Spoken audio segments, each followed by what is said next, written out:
আমি আপনাকে বিনীত অনুরোধ করব আপনি ভিডিওটা দেখেন।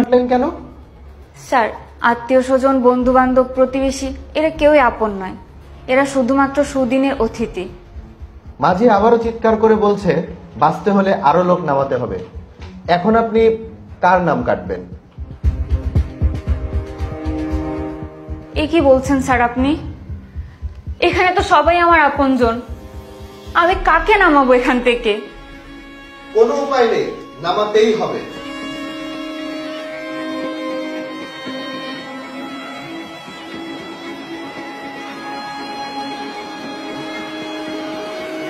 আপন ভাই বোনদেরকে? স্যার, ভাই বোনরা উপরে উপরে ভালোবাসা প্রকাশ করে, আর একদিন, 2 দিন, 3 দিনের দিনই বিরক্তি প্রকাশ করে, আর মনে মনে ওয়ারিশ ঠকানোর ফোন দিয়ে আটে। সাগরে উত্তাল ঢেউ, বাঁচতে হলে আরো লোক নামাতে হবে। বাকি আছে মা বাবা, সন্তান আর স্বামী। আপনি কাকে নামাবেন? স্বামীর নাম কেটে ফেলুন, স্বামী তো রক্তের কেউ না, তাই না? চুপ করুন, ওনাকে ওনার কাজটা করতে দিন।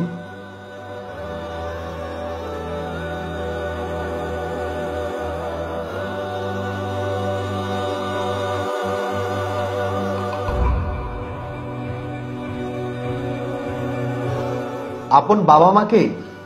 স্যার, বাবা মা আমাকে ঠিকই জন্ম দিয়েছেন, ওনাদের তো বয়স হয়েছে, আর বিয়ের পরে আমি তো বাবা মার কাছে শুধুমাত্র একজন অতিথি।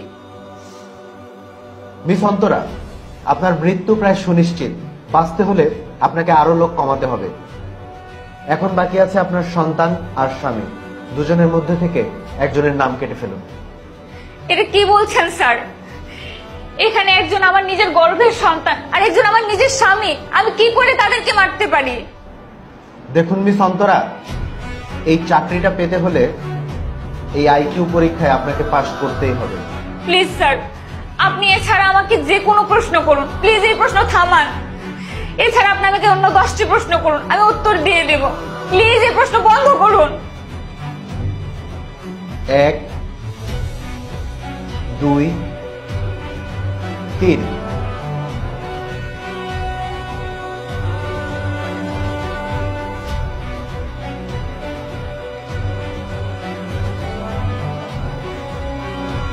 নিজের আপন সন্তানকে মেরে ফেলবেন স্বামীর জন্য?